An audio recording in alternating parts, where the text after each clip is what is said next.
সম্মান বড় আল্লাহ পাকের কাছে বেশি। হযরত আবু হুরায়রা হুজুরের মনের বড় আশা ছিল ওই মসজিদে আশারে গিয়ে জীবনে একবার একটু নামাজ পড়বে, কারণ ওই মসজিদে আশার থেকে কিয়ামতের দিনে আল্লাহ পাক কিছু শহীদদেরকে ওঠাবে, কিছু সোহাদা একরামকে ওঠাবে। ওই শহীদদের মর্যাদা আল্লাহ পাক বদরের শহীদের মর্যাদা দান করবে। তাই আবু হুরায়রার মনের আশা একবার ওই উবুল্লা জনপদে মসজিদে আশারে গিয়ে একটু 2 রাকাত অথবা 4 রাকাত নামাজ পড়বে, কিন্তু হুজুরের জীবনে তা সম্ভব হয়নি।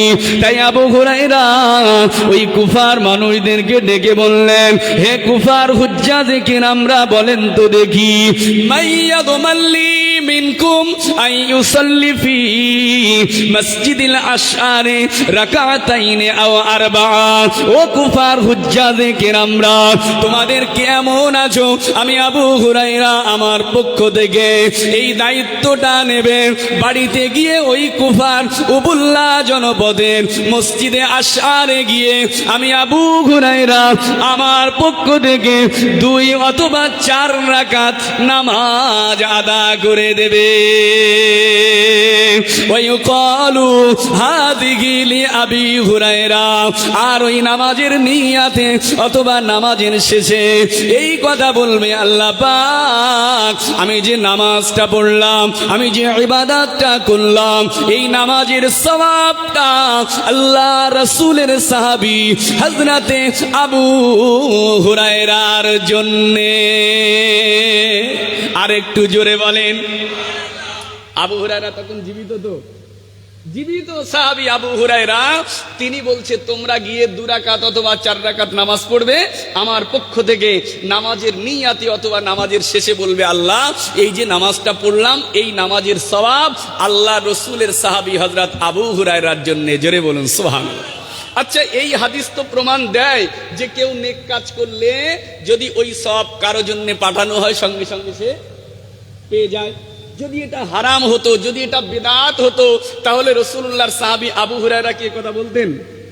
কখনোই বলতেন না। তাহলে রাসূলুল্লাহর সাহাবী বেদাতি ছিলেন না, সেই জন্য তিনি কুফার হাজীদেরকে মসজিদে আশারে নামাজ পড়তে বলেছে, আর নামাজের সওয়াবটা আবু হুরায়রার জন্য দিতে বলেছে। তাহলে যে কোনো নেক কাজ করলে, ভালো কাজ করলে, মৃত ব্যক্তি অথবা জীবিত ব্যক্তি যারই উদ্দেশ্যটা সবরেসানি করা হবে, সঙ্গে সঙ্গে সে তার নামায় আমলে পেয়ে যাবে। আহলে সুন্নাত আল জামাতের এই একটা হাদিস দলিলের জন্য যথেষ্ট। জোরে বলেন সুবহানাল্লাহ। বলে মৃত ব্যক্তিদের জন্য খানা মেজবানি করে আবার কি হবে? এতে কি কিছু পাওয়া যাবে? তারা তো মরে গেছে, তাদের উদ্দেশ্য করে যদি রান্না বাড়া করে খাওয়ানো হয় এটা হারাম। কেউ আবার বলে ওটা গু খাওয়া। জোরে বলবেন না নাউজুবিল্লাহ। আচ্ছা, এটা যদি এই প্রকার হারাম হয়, তাহলে রাসূলুল্লাহর সাহাবারা কি এরকম কাজ করতে পারতেন? ওরা বলে এটা হাদিস থেকে প্রমাণ নয়, কোন সাহাবী এই কাজ করেনি, কোন তাবেঈ করেনি, অথচ হাদিস প্রমাণ দিয়েছে আল্লাহ রসুলের সাহাবী হযরতে সাদ বিন আবি উবাদা, নামটা মনে রাখেন, হযরতে সাদ বিন আবি উবাদা রাদিয়াল্লাহু তাআলা আনহু। হুজুরের মা ইন্তেকাল করেছে, হুজুরের আম্মা মারা গিয়েছে। হুজুরের আম্মা ইন্তেকালের পরে হযরতে সাদ বিন আবি উবাদা আল্লাহ রসুলের কাছে আসলেন, ইয়া রাসূলুল্লাহ, ইয়া হাবিবাল্লাহ, হুজুর আমার আম্মা জান ইন্তেকাল করেছে, আমার মা মারা গেছে, আমি আমার মার জন্য কি আমল করতে পারি? আমার মায়ের জন্য একটা ভালো আমল বলে দেন, একটা ভালো আমল বলে দেন। আল্লাহ রসুল বললেন, সাদ বিন আবি উবাদা, যাও তুমি দান করো, পানি দান করো, পানি সাদকা করো।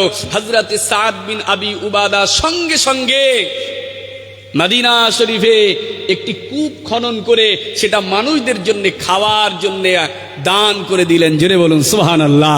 মানুষকে পান করার জন্য দান করে দিলেন।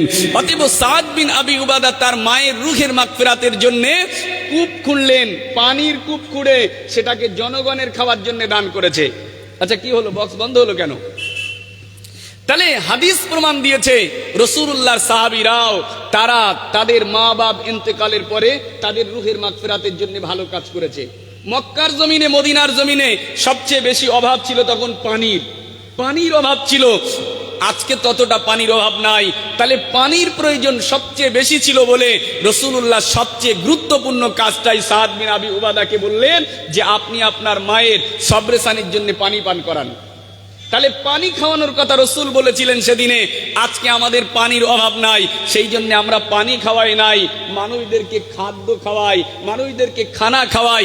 নিশ্চিতভাবে এটা কোরআন হাদিসের বহির্ভূত কাজ নয়, বরং এটা কোরআন হাদিসের সঙ্গে সম্পৃক্ত কাজ। জোরে বলুন সুবহানাল্লাহ। আচ্ছা, এই পর্যন্ত এতটুকুন শুনলে আমাদের কি এতেকাদ আসলো? কোরআন এবং হাদিস প্রমাণ দিয়েছে মৃত ব্যক্তিদের জন্য দান খায়রাত করলে, সাদকা ফিতরা করলে অবশ্যই তা কবরে পৌঁছে যায় মৃত ব্যক্তিদের জন্য। হাদিস এবং কোরআন যথেষ্ট পরিমাণ দলিল আমাদের কাছে বিদ্যমান আছে। আমি এই বিষয়ের আর দলিলে আগিয়ে যাব না। এবারে আজকের যে আমরা খাদ্য খাওয়াই সেটাও হাদিসের দৃষ্টান্তে রাসূলুল্লাহ সাল্লাল্লাহু আলাইহি সাল্লাম বলেন তুতিমুত তাআমা ওয়া তাকরাউস সালাম। আল্লাহ রাসূলের সাহাবী জিজ্ঞেস করলেন, ইয়া রাসূলুল্লাহ, সবচেয়ে ভালো আমল আমাকে শিক্ষা দিন, ইসলামের ভিতরে সবচেয়ে ভালো কাজ কি আপনি বলে দিন।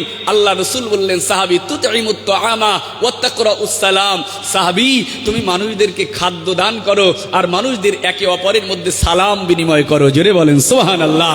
তাহলে খানা খাওয়ানো এটা অনেক ভালো কাজ, সেই জন্য আমরা এই কাজটাও করি মৃত ব্যক্তিদের রুহের মাগফিরাতের জন্য। প্রিয় ভাই, অতএব আজকে আমরা যে নেক কাজ করছি তাদের রুহের মাগফিরাতের জন্য নিশ্চিতভাবে আজকের সওয়াব কবরবাসীরা কবরে শুয়ে শুয়ে পাবে। কোন হুজুর কি বলল ওটা আমাদের দেখবার বিষয় নয়। আজকে বক্তার অভাব নাই, হুজুরের অভাব নাই, তবে শুনে রেখে দেন প্রকৃত বক্তার আজকে অভাব হয়ে গিয়েছে। ১৫০০ বছর আগে রাসূলুল্লাহর সাহাবী হযরতে আবু যার গিফারি রাদিয়াল্লাহু তাআলা আনহু তিনি একজন তাবেঈকে লক্ষ্য করে বলেছিলেন, তাবেঈ শুনে রেখে দাও, ইন্নাকুম ফি জামানিন কাসীরুন ফুকাহাউহু ওয়া কলিলুন খুতাবাউহু ওয়া সায়াতি মিন বাদিকুম জামানুন কলিলুন ফুকাহাউহু ওয়া কাসীরুন খুতাবাউহু।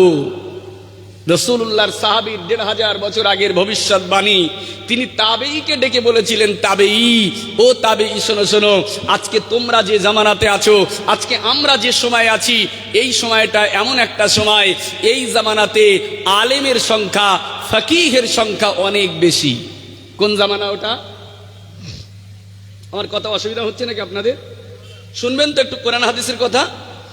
সাহাবী বলছে, ইন্নাকুম ফি জামানিন কাসীরুন ফুকাহাউহু ওয়া কলিলুন খুতাবাউহু, যে আমরা আজকে যে জামানায় আছি তাবেঈ, তোমরা যে সময়টা অতিবাহিত করছো, এই সময়ে এই যুগে আলেমের সংখ্যা, ফকিহের সংখ্যা অনেক বেশি, কিন্তু বক্তার সংখ্যা কম। কিসের সংখ্যা কম? বক্তার সংখ্যা। কোন জামানায় ওটা? সাহাবাদের জামানায়, তাবেঈদের জামানায়। তখন আলেম ছিল, ফকিহ ছিল, বড় বড় মুহাদ্দিস ছিল, মুফাসসির ছিল, কিন্তু তখন বক্তা ছিল কম। এত ওয়াজ হতো না, এত বক্তা ছিল না। কিন্তু হুজুর সেই ১৫০০ বছর আগে ভবিষ্যৎবাণী করেছেন, সাহাবী, হে তাবেঈ শোনো শোনো, সায়াতি মিন বাদিকুম জামানুন কলিলুন ফুকাহাউহু কাসীরুন খুতাবাউহু, কিন্তু অতি শীঘ্রই আমাদের পরে, তোমাদের পরে একটা সময় আসছে যে সময়ে ফকিহের সংখ্যা, আলেমের সংখ্যা অনেক কমে যাবে, কিন্তু বক্তার সংখ্যা বেড়ে যাবে, বক্তা বেড়ে যাবে। আজকে সত্যি সত্যি বক্তা বাড়েনি, বক্তা বেড়েছে, এলেম উঠে গেছে। এই বড় হুজুর যাদেরকে আমরা দেখছি, বড় বড় পাগড়ি, বড় বড় জুব্বা, ও হুজুররা আলেম নয় অধিকাংশ। দেখেন, আপনাদেরকে না দেখালে নয়, আমাদের আলিয়া ইউনিভার্সিটির একজন প্রফেসর একটা পোস্ট করেছিলেন, আপনি কি বুঝবেন সাধারণ মানুষ? সাধারণ মানুষ আপনারা কি বুঝবেন? হুজুর অনেক আরবি বলে, অনেক ওয়াজ করে, টান দিয়ে কথা বলে। আপনি হয়তো ভাবছেন এ হুজুর অনেক কিছু আমাদেরকে শুনিয়ে গিয়েছে, কিন্তু আদতে যে সব বেকার হয়ে যাচ্ছে সেটা না। আচ্ছা, আপনাকে আমি একটা আরবি শোনাবো, এই আরবি যারা একটু বোঝে তারা শুনলে বুঝতে পারবে। এই দেখেন, আরবিটা একটুখানি শোনেন, একটু শোনেন একটুখানি আরবিটা কিভাবে আরবি বলছে। মানে আপনাদেরকে বোঝানোর জন্য আমি কথাটা বলছি, তাকে ছোট করার জন্য নয়, খাটো করার জন্য নয়, আপনারা তাকে চিনবেন না। শোনেন একটু। আল মুসা উনজুর আল হিজারা, একটা বড় ধরনের কাবাইরুল হিজারা, বড় একটা পাথর দেখলেন। আল্লাহ তাআলা বললেন, ইয়া মুসা আনতা ইয়াদা, হে মুসা তোমার হাতে কি? ও ভাই, হুজুর 1.5 মিনিট আরবি বলল একটা বক্তা, আরবির সঙ্গে তার কোনো সম্পর্ক নেই, আরবির সঙ্গে তার কোনো সম্পর্ক নেই।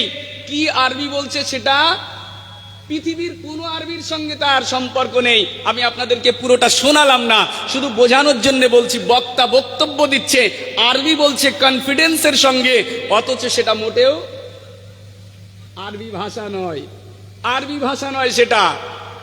এও বক্তা, এ বক্তারও আজ এক শ্রেণীর মানুষরা শোনে। এ বক্তার আচ্ছা আচ্ছা, মাইক্রোফোন দূরে চলে যাচ্ছে, বুঝতে পারছেন না তাই তো? তো এ বক্তার অজ মানুষ শোনে, অথচ সেটা আরবি না। আপনাকে এই মাহফিল তো পাবলিক প্লেসে, এটা এখন বোঝানোর সময় নেই, আপনারা পেয়ে যাবেন। এটা শুনতে চাইলে পরে পার্সোনালি শুনতে পারবেন। তো ভাইরা, এইরকম বক্তার অভাব আজকে দুনিয়াতে নাই। শুনে রাখেন, আখিরি জামানাতে শয়তানও ওয়াজ করবে। কি ওয়াজ করবে? শয়তান। সেই জন্য যার তার ওয়াজ শোনা যাবে না। আখিরি জামানায় শয়তানও এসে মানুষদের কাছে ওয়াজ করবে। রাসূলুল্লাহর হাদিস, মুসলিম শরীফের হাদিস, একটা হাদিস আপনাকে শোনাই, আপনি বুঝতে পারবেন। বুখারী মুসলিমের হাদিস। প্রিয় ভাই, রাসূলুল্লাহ সাল্লাল্লাহু আলাইহি ওয়াসাল্লাম বলছেন, সহিহ মুসলিমের হাদিস, ইন্না ফিল বাহরি শায়াতিনা মাসজুনাতান আওসাকাহা সুলাইমান ইউশিকু আন তাখরুজা কুরবাল কিয়ামা ফাতাকরাউ আলান নাসি কুরআন। আল্লাহ রসুল ১৫০০ বছর আগে হাদিসটি বর্ণনা করেছেন, ইন্না ফিল বাহরি শায়াতিনা মাসজুনা, কিছু শয়তানকে সমুদ্রের নিচে বেঁধে রাখা আছে। কোথায়? সমুদ্রের নিচে কিছু শয়তান বেঁধে রাখা আছে, যাদেরকে বেঁধে রেখেছিল সুলাইমান আলাইহিস সালাম। কে বেঁধে রেখেছিল? সুলাইমান আলাইহিস সালাম। তাদেরকে সমুদ্রের নিচে বেঁধে রেখেছে। রাসূলুল্লাহ বলেন, ইউশিকু আন তাখরুজা কুরবাল কিয়ামা, ওই শয়তানগুলোকে আল্লাহ কিয়ামতের পূর্বে ছেড়ে দেবে, তারা বাইরে চলে আসবে। আর তারা বাইরে এসে কি করবে? ফাতাকরাউ আলান নাসি কুরআনা, ওই শয়তানগুলো পৃথিবীতে এসে মানুষদেরকে কোরআন পড়ে শোনাবে। কারা? শয়তান। শয়তান। আচ্ছা, শয়তান যদি কোরআন পড়ে আপনাকে শোনায়, তার ব্যাখ্যা করে, শয়তানের ব্যাখ্যা নিয়ে আমরা চললে জান্নাতে যেতে পারবো তো? না। অতএব বক্তা দেখলেই ওয়াজ শোনা যাবে না। ১৫০০ বছরের আগে রাসূলুল্লাহর হাদিস। আর একটা হাদিস শোনেন, এই হাদিসে রাসূলুল্লাহ কি বলছে? আল্লাহর হাবিব বলছে, ইন্নাশ শাইতানা লা ইয়াতামাসসালু ফি সূরাতির রাজুলি ফায়াতিল কওমা ফায়ুহাদ্দিসুহুম বিল হাদিসি মিনাল কিযবি। আল্লাহ রসুল ১৫০০ বছর আগে বলেছেন, কিছু শয়তান, তারা মানুষের আকৃতি ধারণ করে, মানুষের আকৃতি ধারণ করে তারা পৃথিবীতে আসবে। মানুষের আকৃতি ধারণ করে তারা পৃথিবীতে এসে হাদিস শোনাবে, রাসূলুল্লাহর হাদিস শোনাবে, রাসূলুল্লাহর নাম করে তারা হাদিস শোনাবে, অথচ হাদিসটা মিথ্যা। মিথ্যা কথা বলে রাসূলুল্লাহর নামে হাদিস রচনা করবে। ফায়াতাফাররাকুনা ফায়াকুলুর রাজুলু মিনহুম সামি'তু রাজুলান আরিফু ওয়াজহাহু ওয়ালা আদরি মা আসমাউ ইউহাদ্দিসু। রাসূলুল্লাহ ১৫০০ বছর আগে বলেছে, ওই ব্যক্তিটা মানুষের আকৃতি ধারণ করে মানুষের কাছে হাদিস বলে চলে যাবে, ওই শয়তান। পরে কাউকে জিজ্ঞেস করা হবে, তুমি কি ওই মানুষটাকে চেনো? ও বলবে, ওই মানুষটার মুখ দেখে নিয়েছি, কিন্তু ওকে জীবনে কখনো দেখেনি, ওকে আমরা চিনি নে।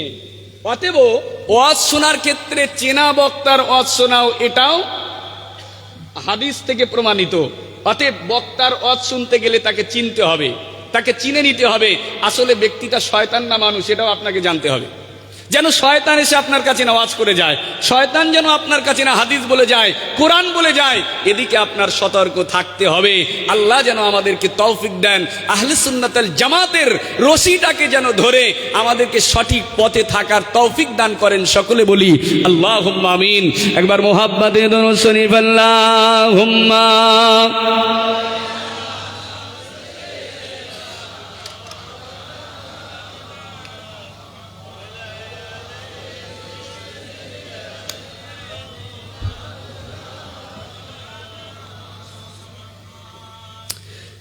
প্রিয় নবী এলো আধার ঘুচে গেল, প্রিয় নবী এলো আধার ঘুচে গেল, তাওহীদ বাণী মুখে নবীর হাতেতে কুরআন, তাওহীদ বাণী মুখে নবীর হাতেতে কুরআন। ধন্য সারা জাহান হলো পাগল পারা, ধন্য সারা জাহান হলো পাগল পারা, নূরের জ্যোতিতে চন্দ্র তারা হার যে মেনে যায়, নূরের জ্যোতিতে চন্দ্র তারা হার যে মেনে যায়। প্রিয় নবী এলো আধার ঘুচে গেল, প্রিয় নবী এলো আধার ঘুচে গেল, তাওহীদ বাণী মুখে নবীর হাতেতে কুরআন, তাওহীদ বাণী মুখে নবীর হাতেতে কুরআন। আল্লাহুম্মা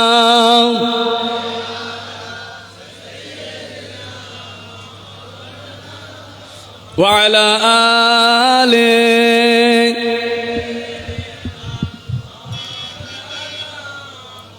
আমার ভাইরা মুরব্বিয়ানেরা, আর দেরি নয়, আজকে একেবারে সরাসরি সংক্ষিপ্ত আকারে কোরআন মাজিদের যে আয়াতে কারিমা আমি তেলাওয়াত করেছি, একটি আয়াতের উপরে খুব সংক্ষেপে দুটি কথা বলবার আলোচনা করব। আসুন, আমি যে আয়াতে কারিমা তেলাওয়াত করেছি, আয়াতটি এসেছে কোরআন মাজিদ সূরা লুকমানের ভিতরে। কোথায় আছে? একদম একটা আয়াতের ইলিম, একটা আয়াতের জ্ঞান, ছোট থেকে বড়, বাচ্চা থেকে বৃদ্ধ, যারাই আমরা এখানে আছি, অন্তত পক্ষে প্রত্যেকেই আজকে একটা আয়াতের ইলিম নিয়ে ঘরে যাব। পারবো তো নাকি? একটা আয়াত, বেশি অনেক কিছু শুনতে হবে না, একটা আয়াতের ইলিম প্রত্যেকে আমরা নিয়ে আজকে ঘরে যাব। আয়াতটা কোথা থেকে পড়েছি? কোরআন মাজিদ সূরা লুকমান 34 নম্বর আয়াত। কোরআন মাজিদ সূরা লুকমান 34 নম্বর আয়াত। একেবারে আয়াত সহ আপনারা মনে রাখেন। সূরাটার নাম কি বললাম? সূরা লুকমান। সূরার নামটা মনে রাখার জন্য খুব সহজ পন্থা, এটা একটা ব্যক্তি নামে সূরা, তাই তো? একজন মানুষের নামে সূরা। আপনাদের গ্রামে লোকমান নামে কোনো ব্যক্তি নিশ্চয়ই আছে, হয়তো আছে, না থাকলেও আশপাশ গ্রামে আছে। তাহলে লোকমান নামের মানুষ পৃথিবীতে আছে, কোন ব্যক্তির নাম হয় লোকমান। খুব ভালো করে মনে রাখেন। তাহলে লোকমানের নামে এটা সূরা, তবে সেই লোকমানটা কোন লোকমান? এই আপনাদের এই গ্রামের লোকমান নয়। কি গ্রামটা ভালো ভুল হয়ে যাচ্ছে, পানিহাড়া। পানিহাড়া গ্রামে যদি কোনো লোকমান থাকে, ওই লোকমান নয়, বরং এই লোকমানটা কে ছিল? এই লোকমানটা এমন একজন ব্যক্তি যে এই ব্যক্তিটাকে আমার আল্লাহ পাক এত ভালোবাসে, আমার আল্লাহ এত পছন্দ করে। এই ব্যক্তিটা তার মৃত্যুর সময়, তিনি যখন মৃত্যুবরণ করছে, ওফাত হবে যখন, ঠিক ওফাত বরণের আগে তার ছেলেদেরকে ডেকেছিলেন, এই ছেলেরা এদিকে এসো।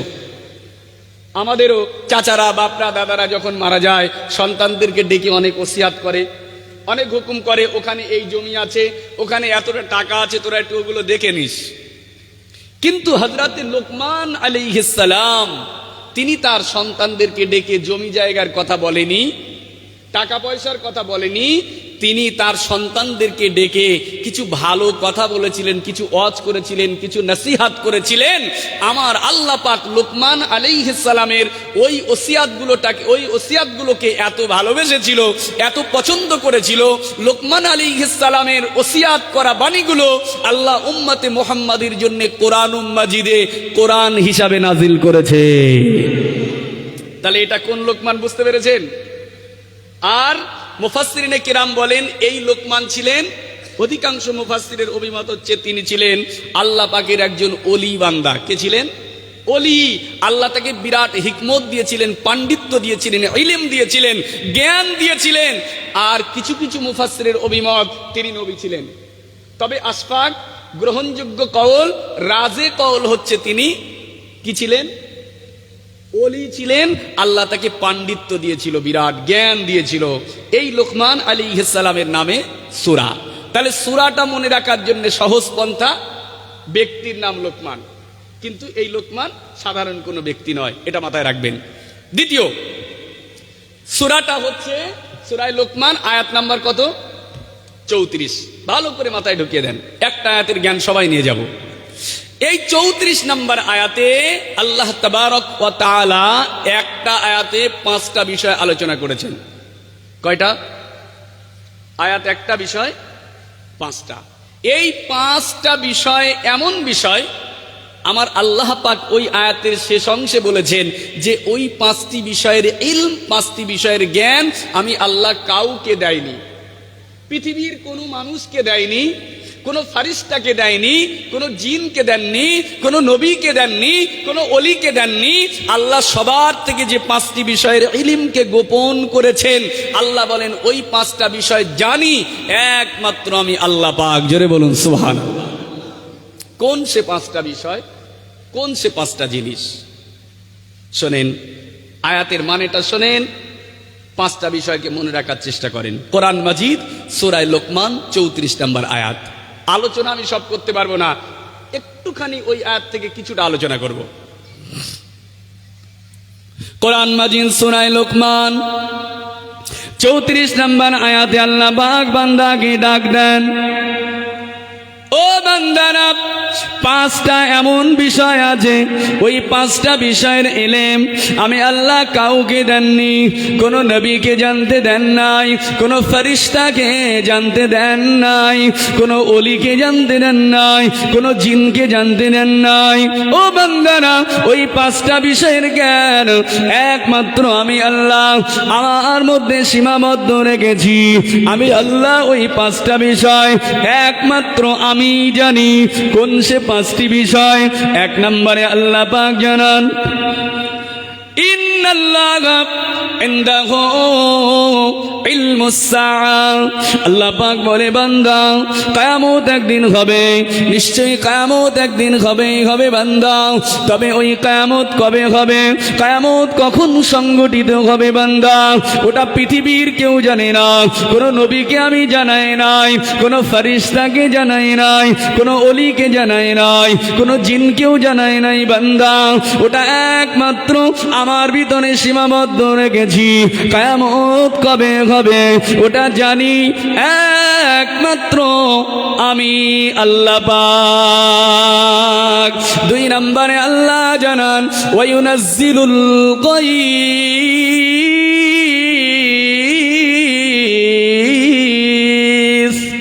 আল্লাহ বলেন, বান্দা, আর 2 নম্বরে আমি যে জিনিস গোপন রেখেছি, আকাশ থেকে কখন কি পরিমাণ বৃষ্টি হবে, আকাশ থেকে কখন কি পরিমাণ বৃষ্টি নামবে বান্দা, ওটা পৃথিবীর কেউ জানে না, কোনো মানুষ জানে না, কোনো জিন জানে না, কোনো নবী জানে না, কোনো ফেরেশতা জানে না। সবার থেকে আমি ওটা গোপন রেখেছি। আকাশ থেকে কখন কি পরিমাণ বৃষ্টি হবে ওটা জানি একমাত্র আমি আল্লাহ পাক। 3 নম্বরে আল্লাহ পাক জানান, ওয়ায়ালামু মা ফিল আরহাম। আর বান্দা, একজন গর্ভবতী মা, ওই মায়ের গর্ভে, মায়ের পেটে কি সন্তান আছে, ছেলে আছে না মেয়ে আছে না অন্য কিছু আছে বান্দা, ওটা পৃথিবীর কেউ জানে না, আমি কাউকে জানতে দেন নাই। সবার থেকে ওটা গোপন রেখে দিয়েছি, ওটা জানি একমাত্র আমি আল্লাহ পাক। 4 নম্বরে আল্লাহ জানান, ওমা তাদরি নাফসুম মাযা তাকসিবু গাদ। আর বান্দা, আগামীকাল তুমি কি রোজগার করবে, আগামীকাল তোমার উপার্জনটা কি হবে, আগামীকাল তোমার রিজিকটা কি হবে বান্দা, ওটা পৃথিবীর কেউ জানে না। সবার থেকে আমি ওটা গোপন করে দিয়েছি বান্দা, ওটা জানি একমাত্র আমি আল্লাহ পাক। 5 নম্বরে আল্লাহ জানান, বান্দা, ওমা তাদরি নাফসুম বিআইয়ি আরদিন তামুত। ও বান্দা, আর তোমার মৃত্যুটা কখন, কোথায়, কিভাবে হবে বান্দা, ওটা পৃথিবীর কেউ জানে না। সবার থেকে ওটা গোপন করেছি বান্দা, তুমি নিজেও জানো না। ওটা জানি একমাত্র আমি আল্লাহ পাক। জোরে হবে না সুবহানাল্লাহ? কটা বিষয়, আয়াত কটা? একটা। সূরার নাম কি? সূরা লোকমান। কত নম্বর আয়াত? 34 নম্বর আয়াত। তাহলে আল্লাহ 5টা বিষয় গোপন করেছে। 5 বিষয়ের 1 নাম্বার কি? 1 নাম্বার একটু বলেন, একজন করে অন্তত বলেন। প্রথম যেটা গোপন করেছে সেটা ভুলে গেছি নাকি সত্যি সত্যি? কিয়ামত। কিয়ামত, কিয়ামত কবে হবে ওটা পৃথিবীর কেউ জানে না। জানে কে? আল্লাহ। কোথায় আছে? কোরআন মাজিদ সূরা লোকমান আয়াত নাম্বার 34। 2 নাম্বার যে জিনিস গোপন করেছে, ব্যাখ্যা পরে হবে, আগে মানেটা বোঝেন আর মুখস্থ করেন 5টা জিনিস। 2 নাম্বার যে জিনিস গোপন করেছে, আকাশ থেকে কখন কি পরিমাণ বৃষ্টি হবে ওটা পৃথিবীর কেউ জানে না। জানে কে? আল্লাহ। আছে কোথায়? কোথায় আছে? কোরআন মাজিদ সূরা লোকমান 34 নম্বর আয়াত। বারবার কেন বলছি? মনে করেন সময় নষ্ট করছি, তা না, আপনাদের মাথায় এটা ঢুকিয়ে দেওয়ার জন্য, মুখস্থ করিয়ে দেওয়ার জন্য। 3 নাম্বার আল্লাহ যে জিনিস গোপন করেছে, মায়ের গর্ভে কি সন্তান আছে ওটা পৃথিবীর কেউ জানে না। জানে আল্লাহ। জোরে বলুন সুবহানাল্লাহ। আছে কোরআন মাজিদ সূরা লোকমান 34 নম্বর আয়াত। 4 নাম্বার আল্লাহ যেটা গোপন করেছে, হ্যাঁ, রিজক। আজকে কালকে আপনার কি উপার্জন হবে, আপনার রিজিকটা কি হবে ওটা পৃথিবীর কেউ জানে না। জানে আল্লাহ। আছে কোরআন মাজিদ সূরা লোকমান 34 নম্বর আয়াত। 5 নাম্বার আল্লাহ যে জিনিস গোপন করেছে, মৃত্যু। মৃত্যুটা কখন, কোথায়, কিভাবে হবে ওটা পৃথিবীর কেউ জানে না। জানে আল্লাহ। তাহলে বিষয় কটা? 5টা। আয়াত একটা, বিষয় 5টা। সূরা লোকমান 34 নম্বর আয়াত মাথায় ঢুকিয়ে রাখেন। কিয়ামত, বৃষ্টি, সন্তান, আগামীকাল উপার্জন আর মৃত্যু, এই 5টা বিষয় মনে রাখতে পারলেই তো হয়ে যাবে। কিয়ামত, বৃষ্টি, মায়ের গর্ভের সন্তান, আগামীকাল উপার্জন আর মৃত্যু। এই 5টা বিষয়কে বলে আপনি বলবেন এই 5টা বিষয় সম্পর্কে পৃথিবীর কেউ জানে না। এই এলেম আল্লাহ নিজের মধ্যে সীমাবদ্ধ রেখেছে, ওটা জানে আল্লাহ পাক। জোরে বলেন সুবহানাল্লাহ। এই কথাটুকুন আপনি মনে করে ঘরে যান, আপনি কোরআন মাজিদের একটা আয়াত নিয়ে ঘরে যেতে পারবেন। সারা জীবনের জন্য আপনার একটা আয়াতের ইলিম শেখা হয়ে গেল, একটা আয়াতের ইলিম আপনার ভিতরে ঢুকে গেল। এবারে আসুন, আপনার সামনে কেউ বলল যে আগামীকাল বৃষ্টি হবে। আবহাওয়া দপ্তর বলে একটা সম্ভাব্য কথা বলে, কিছু মেলে কিছু মেলে না। কারণ এটাই স্বাভাবিক। জ্যোতির্বিদরাও, জ্যোতিষীরা, তারাও যে কথাগুলো বলে তাদের কিছু কিছু মিল হয় আর অধিকাংশটাই মিথ্যা হয়। সেই জন্য জ্যোতিষীদের কাছে যাওয়া রাসূলুল্লাহ হারাম করেছে। এটা এমন গুনাহের কাজ। রাসূলুল্লাহ 3টে গুনাহের কথা উল্লেখ করে, আমি আর 2টো বলছি না, 3টি গুনার মধ্যে একটা গুনাহ হচ্ছে গণৎকারদের কাছে যাওয়া। ওদের কাছে যাওয়া গেলে রাসূলুল্লাহ বলে সে যেন আমার দিন থেকে, আমি মুহাম্মদ সাল্লাল্লাহু আলাইহি ওয়াসাল্লাম আমার আনিত দিন থেকে সে বাইরে চলে গেল। অতএব কোন গণৎকারের কাছে যেন যাবেন না, এটা হারাম। গণৎকারের কাছে যাওয়া হারাম। তারা শয়তানের সাহায্যে কিছু কিছু ঠিক কথা বলে, সেই জন্য ওদের কাছে একদম যাওয়া যাবে না। আর আমাদের কাছে তখন তদবির কারক, তো একদম সারা জায়গা তদবির কারক, গ্রামে পাড়াতে পাড়াতে তদবির কারক। হ্যাঁ, তদবির করতে যাবেন, এটা জায়েজ, ভুল বুঝবেন না, এটা জায়েজ। তদবির কারকদের কাছে গিয়ে ঝাড়ফুঁক করবেন, তারা যদি কোরআন থেকে কিছু তাবিজ দেয় সেটা গ্রহণ করবেন। কিন্তু যে সমস্ত তদবির কারকরা আন্দাজে কিছু কথা বলে দেয়, কিভাবে? আন্দাজে কিছু কথা বলে, ওই তদবির কারকের কাছে যাবেন না। ওদের কাছে যাওয়া একেবারে হারাম, হারাম, হারাম, কঠোর হারাম। বসিরহাটের আল্লামা হুজুর কেবলা তার কিতাবে স্পষ্টভাবে লিখেছেন, কোন ব্যক্তি যদি এই দাবি করে যে আমি অপহৃত ব্যক্তির সংবাদ বলতে পারি, কার সংবাদ? অপহৃত ব্যক্তি, মানে যাকে অপহরণ করা হয়েছে, হারিয়ে যায়, অনেক সময় তুলে নিয়ে যায়। কেউ যদি দাবি করে যে ওই ব্যক্তি কোথায় আছে এটা আমি বলতে পারি, তাহলে ব্যক্তিটা, হুজুর লিখেছেন, সঙ্গে সঙ্গে কাফের হয়ে যাবে। কে কাফের হবে? যে এই দাবি করবে। কোনো কাফেরের কাছে আপনি তদবির করতে পারেন না। দ্বিতীয়, তারপরেই আবার লিখছে, যদি ওই হুজুর দাবি করে যে আমি নিজে বলি নে, আমি জিনের সাহায্য নিয়ে বলি, জিনের সাহায্য নিয়ে বলি, তারপরে লেখা হচ্ছে এ দাবিও যদি কেউ করে তাও কাফের হয়ে যাবে সে। অতএব এই তদবির কারক যারা আন্দাজে বলে এদের কাছে যাবেন না, যাদের ভর হয় এদের কাছে যাবেন না, এদের কাছে যাওয়া হারাম, হারাম, হারাম, কট্টর হারাম, যাবেন না প্রিয় ভাই যারা আন্দাজে কথা বলে। তো অনেক সময় বৃষ্টি হবে, আবহাওয়া দপ্তর বলে দিয়েছে, আপনার সামনে কেউ বলল যে ওই দিনে বৃষ্টি হবে। যদি এই কনফিডেন্সের সঙ্গে সে বলে যে বৃষ্টি হবে, আপনি তার প্রতিবাদ করে বলবেন যে না, এইভাবে তুই বলতে পারিস না, কারণ বৃষ্টি হবে কি না হবে এবং কতটা পরিমাণ হবে ওটা পৃথিবীর কেউ জানে না, ওটা জানে আল্লাহ। আল্লাহ বলতে নিষেধ করে দিয়েছে। কোথায়? মনে আছে কোন জায়গায়? কোরআন মাজিদ সূরা লোকমান 34 নম্বর আয়াত ধরে বলে দেবেন যে কোরআন শরীফের এই জায়গা আছে।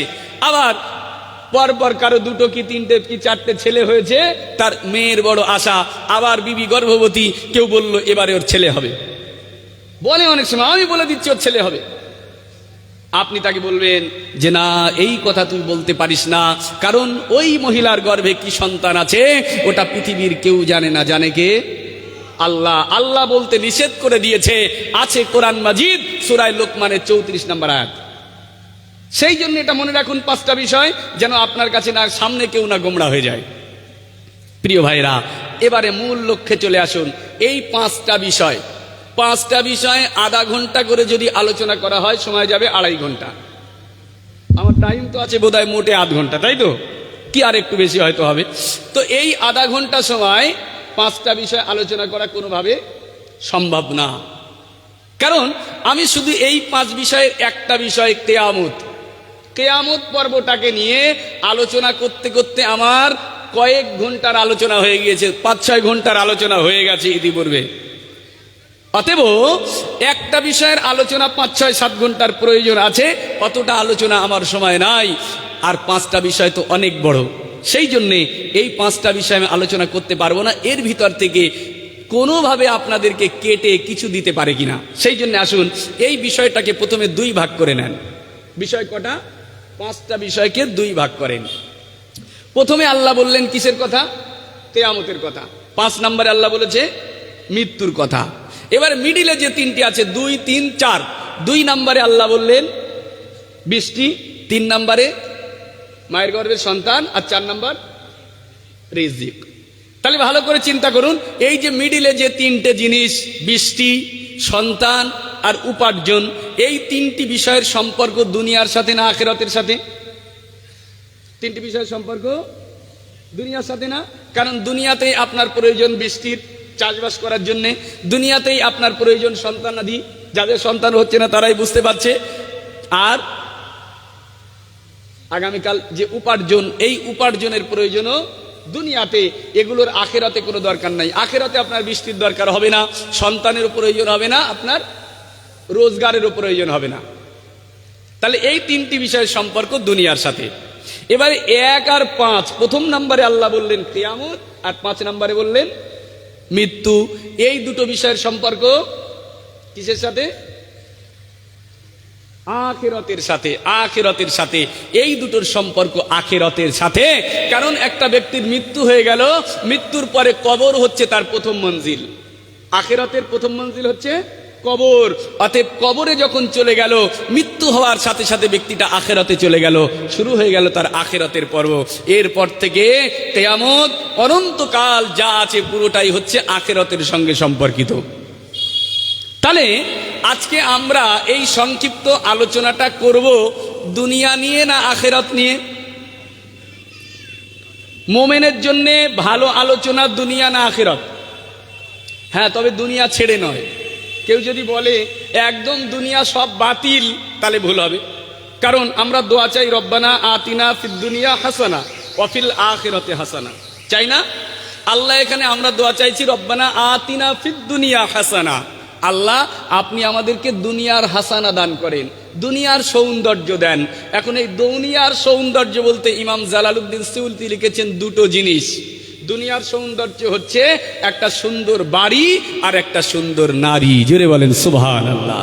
তাহলে দুনিয়ার সৌন্দর্য বাড়ি আর নারী, আরো অনেক কিছু থাকতে পারে। ইমাম জালালউদ্দিন সিউতি খাস করে দুটো জিনিস লিখেছে, সেটা হচ্ছে সবাই চায় সুন্দর একটা বাড়ি করব আর সুন্দর একটা বিবি হোক, এটা সবাই চায়। তাহলে দুনিয়ার সৌন্দর্য আমাদের দরকার, সাথে সাথে আখিরাতের সৌন্দর্য। এটা পরে বললেও মোমেনের জন্য আসল হচ্ছে আখিরাত। দুনিয়া আগে, এই দুনিয়া থেকেই আখিরাতের পুঁজি আমাদেরকে সঞ্চয় করে তবে যেতে হবে। জোরে বলুন সুবহানাল্লাহ। অতএব আমাদের জন্য সবচেয়ে বেশি গুরুত্বপূর্ণ আলোচ্য বিষয় হচ্ছে আখিরাত। এটাই আমাদের চিন্তার বিষয়, এটাই আমাদের সবসময় মাথায় রাখতে হবে। দুনিয়া স্বল্প সময়, 20 বছর, 30 বছর, 40 বছর, 50 বছর, 60 বছর। আমাদের বাপ দাদা চলে গেছে, সবাই চলে গেছে, পূর্বপুরুষরা, আমাদেরকেও যেতে হবে, এটা সবাই বিশ্বাস করে। কিন্তু সবার বিশ্বাস আর মোমেনের বিশ্বাসের মধ্যে পার্থক্য আছে, ইমানদারের বিশ্বাসের মধ্যে পার্থক্য আছে। আসুন তাহলে আমরা আজকে আলোচনা করব আখিরাত নিয়ে। যেহেতু আজকে কবরবাসীদের উদ্দেশ্যেই জলসা, সেই জন্য এই পর্বটাও আমাদের জন্য আজকে উপযোগী। তাহলে আসুন, এখন আমরা আছি কোথায়? বর্তমানে আছি দুনিয়াতে। আল্লাহ দুনিয়াতে আমাদের পাঠিয়েছে। এই দুনিয়া যে বিরাট বিস্তীর্ণ পৃথিবী, বিরাট বড় দুনিয়া, এই দুনিয়ায় সব কিছু আছে। এই দুনিয়ার মূল্য মোমেন কতটা দেবে, ইমানদার এই দুনিয়ার কতটা দাম দেবে? আমার আল্লাহর কাছে এই পৃথিবীর দাম কতটা জানি আমরা? এই পৃথিবীর মূল্য আমার আল্লাহর কাছে সুনান ইবনে মাজা কিতাবুজ জুহুদের মধ্যে এসেছে, রাসূলুল্লাহ বলেন, লাউ কানাতিদ দুনিয়া ইনদাল্লাহি তা'দিলুন জানাহু বাউদাতিন মা সাকা কাফিরাম মিনহা শারবাতান। আমার আল্লাহর কাছে যদি এই পৃথিবীর মূল্য একটা মশার ডানার মতো হতো, তাহলে এই পৃথিবীতে বিচরণশীল কোন কাফের বেঈমান আল্লাহর অবাধ্যচারী কোন বান্দাকে আল্লাহ পানি পর্যন্ত খাওয়াতো না। তাহলে আল্লাহর কাছে এই পৃথিবীর দাম কতটা? মশার ডানার মতো না, তাও না, তার থেকে কম। তাহলে আল্লাহর কাছে এই দুনিয়ার দাম মশার ডানার থেকে কম। এখন আল্লাহ আমাদেরকে এই পৃথিবীতে পাঠিয়েছে, আমাদের কাছে তো এই দুনিয়ার কিছু না কিছু মূল্য থাকবে। আল্লাহ তো সেই আল্লাহ, সৃষ্টিকর্তার কাছে দুনিয়ার কোনো দাম না থাকতে পারে, কিন্তু আমাদের কাছে কিছু দাম থাকবে, এটা অস্বীকার করা যাবে না। তবে আমাদের কাছে যে দামটা থাকবে সেই দামটা কতটা একটু বুঝে নেব। আমাদের কাছে এই দুনিয়ার মূল্য আখিরাতের তুলনায় কতটা? মোমেন আখিরাতকে কতটা দাম দেবে, দুনিয়াকে কতটা দাম দেবে? আচ্ছা, সুন্দর করে একটা উদাহরণ দিয়ে বোঝাই। আমরা সমুদ্র দেখেছি, সমুদ্র একটু আলোচনা, আপনার অসুবিধা হচ্ছে নাকি? আপনাদের শুনছেন তো? একটু একটু উচ্চ আওয়াজে তাকবীর দেন না, নারায়ে তাকবীর। পিছনের দিক থেকে সকলে প্রাণ খুলে তাকবীর দেন না, নারায়ে তাকবীর। আরো জোরে নারায়ে তাকবীর। সিলসিলায়ে হক মুজাদ্দিদে জামান, সিলসিলায়ে হক মুজাদ্দিদে জামান, নারায়ে তাকবীর। আমার ভাইরা, আসুন, আমরা সমুদ্র নিশ্চিতভাবে দেখেছি, তবে সমুদ্র বেশিরভাগ দেখেছে জওয়ান যুবক ছেলেরা, মুরব্বীরা অনেকে সমুদ্র দেখেনি। কারণ সমুদ্র দেখতে গেলে তো যেতে হবে কোথায় বলেন দিন? আপনারা তো সেই বকখালি যাবেন না, যেতে হবে দীঘায়। তাহলে সমুদ্র দেখতে গেলে হয় যেতে হবে দীঘা, নয় যেতে হবে কাছাকাছি বকখালি। এবার বাইরে আপনি সৌদিতে গেলেন, জেদ্দাতে দেখতে গেলেন, সেটা সম্পূর্ণ আলাদা ব্যাপার। কিন্তু আপনার পশ্চিম বাংলায় থেকে কাছাকাছি দুটো সমুদ্র আপনি দেখতে পাবেন, একটা দীঘা আর একটা বকখালি। এখন দুটোই তো ভ্রমণের জায়গা, সেই জন্য মুরব্বীরা ওখানে যায় না। মুরব্বীরা যায় না, ওটা তো খারাপ জায়গা, ওখানে খারাপ কাজ হয়। মুরব্বীরা বলে ওখানে গুনার কাজ হয়, ওখানে পাপ কাজ হয়, সেই জন্য ওখানে যাওয়া যাবে না। ছেলেরা, জওয়ানরা, যুবকরা যেতে চাইলেও বাধা পেয়ে তারপরে যেতে হয়, মানা করে, এই যাবি না, ওখানে খারাপ জায়গা। হ্যাঁ, নিশ্চিতভাবে খারাপ জায়গা। তবে আমি বলে থাকি, ওই সমুদ্রটা দেখতে যাওয়াটা কোনো পাপের নয়। ছেলেপিলেরা যদি যেতে চায়, আপনি বাপ হিসাবে তাকে বোঝাবেন, কিভাবে চলবে সেই গাইডটা তাকে দিয়ে দিয়ে উপদেশ দিয়ে বলবে, যা সমুদ্রটা দেখে আয়। কারণ সমুদ্র দেখাটা পাপের কাজ নয়, বরং সমুদ্র দেখাটা নেকির কাজ। জোরে বলুন সুবহানাল্লাহ। সমুদ্রের ভিতরে আল্লাহ তার নিদর্শন রেখেছে। আল্লাহ বলেন সমুদ্রের ভিতরে আছে আমার নিদর্শন। আল্লাহ নিদর্শন আছে, এটা আমার কথা নয়। সমুদ্র দেখার ব্যাপারে আল্লাহ আদেশ করেছে কোরআন শরীফে। এই যে সূরাটা এতক্ষণ বলেছি, যে সূরা 34 নম্বর আয়াত, ওই সূরায় লোকমানের 31 নম্বর আয়াতে আল্লাহ বলে দিচ্ছে সমুদ্র দেখতে যাওয়ার কথা। যাও দেখে এসো। কোরআন মাজিদ সূরা লোকমান 31 নম্বর আয়াতে আল্লাহ পাক বান্দাকে ডাক দিয়ে বলেন, ألم تر أن الفلك تجري في البحر بنعمة الله ليريكم من آياته إن في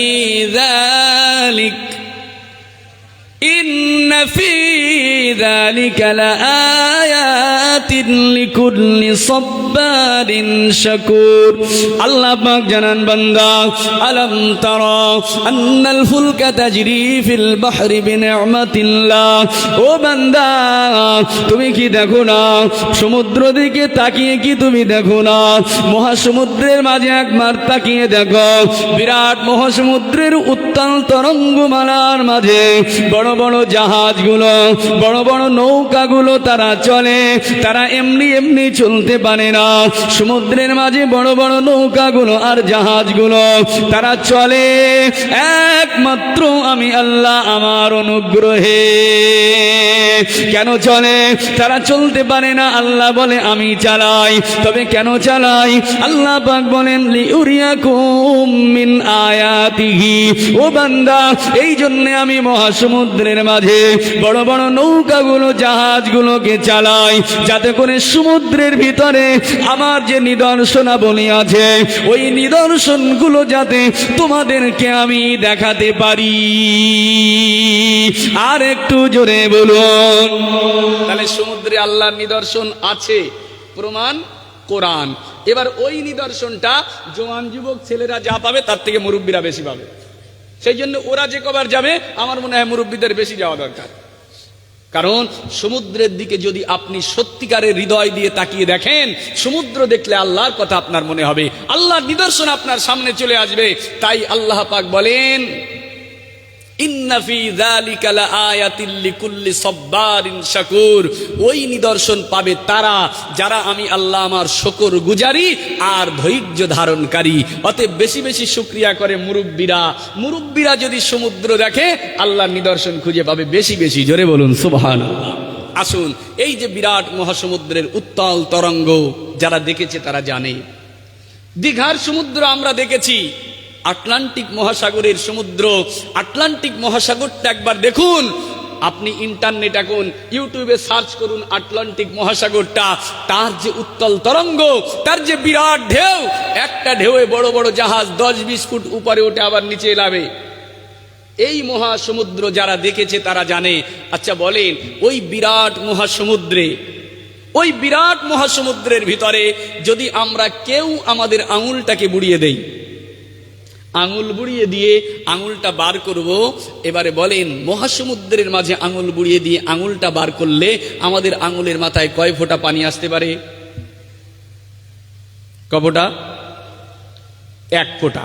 আপনি ঠিক বলেছেন, 1 ফোঁটা, 2 ফোঁটা, 3 ফোঁটা, 4 ফোঁটা, তার বেশি পানি আসবে না, 2-1 ফোঁটাই পানি আসবে।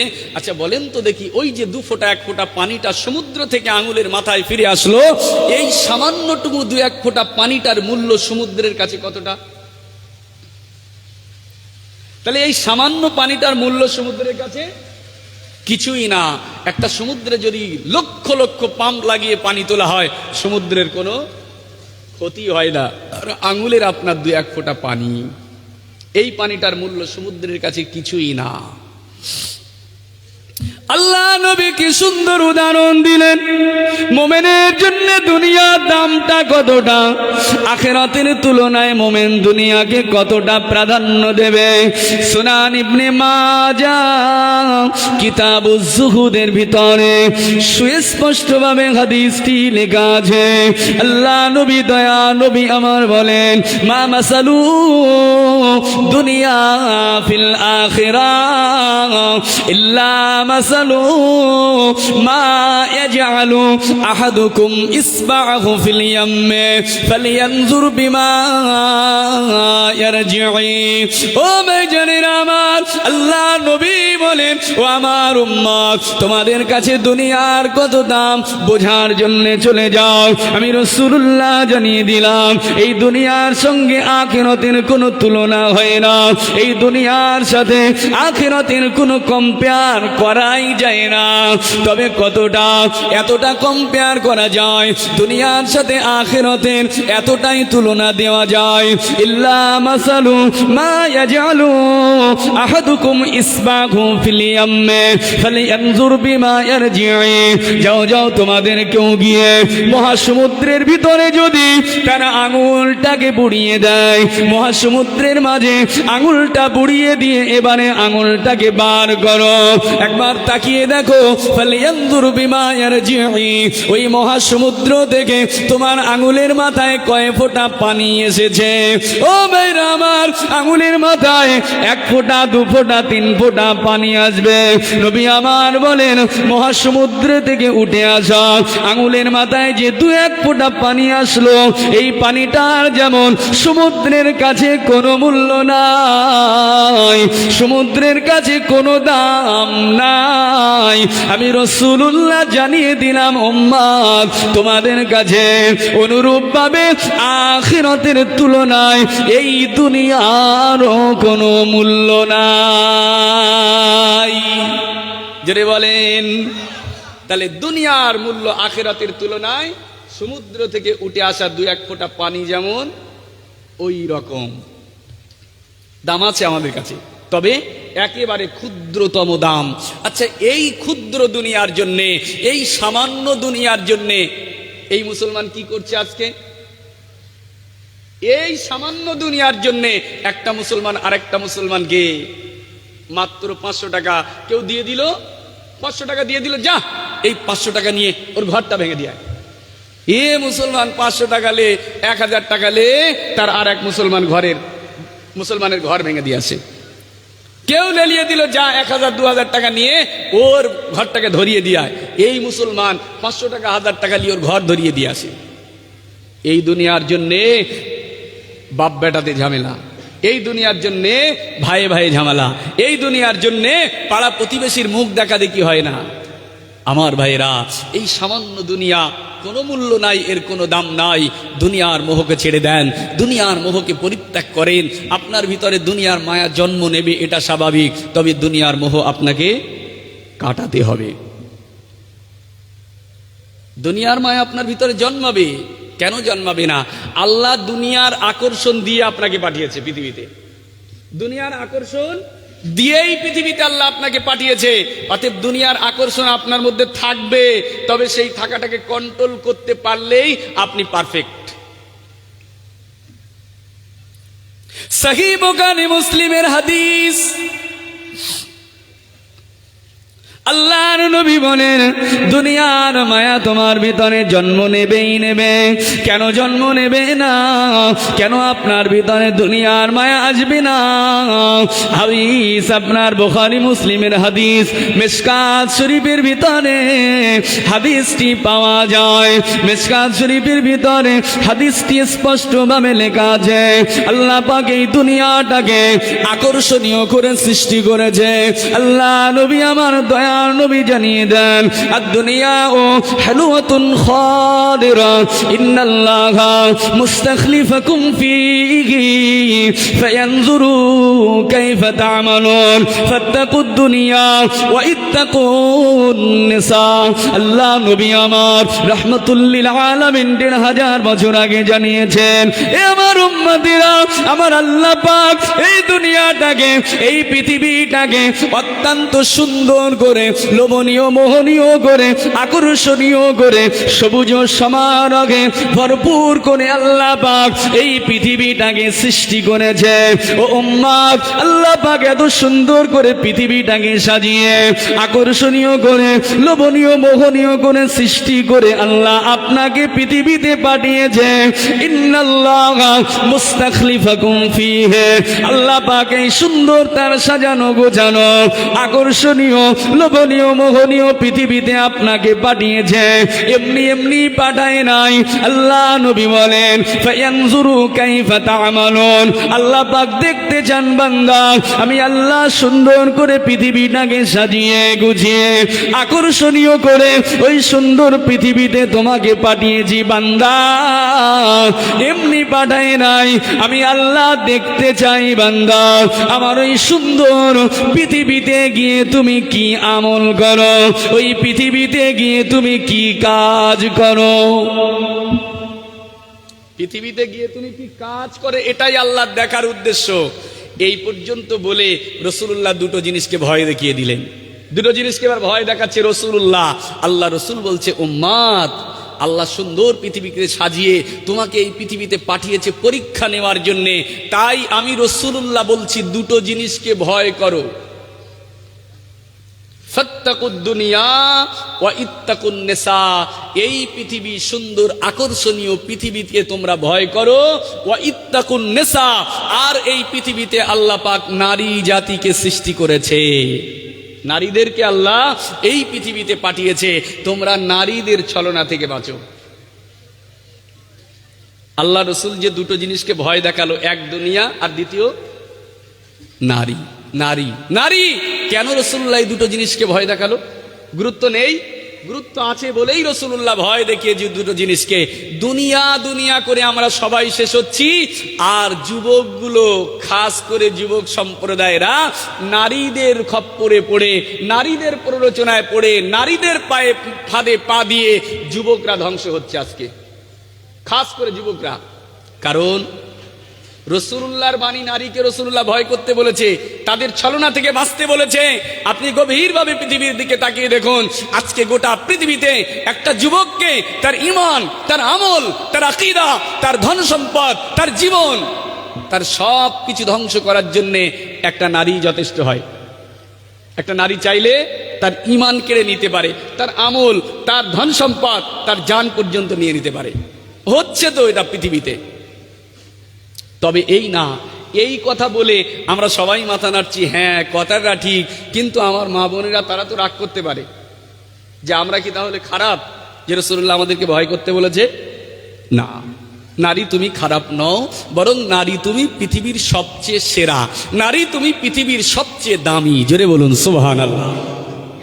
সবচেয়ে দামি, আর দামি জিনিসের প্রতি আকর্ষণ যায়, দামি জিনিসের প্রতি লোভ জাগে, সেই জন্য রাসূলুল্লাহ দামি জিনিসকে ভয় করতে বলেছে।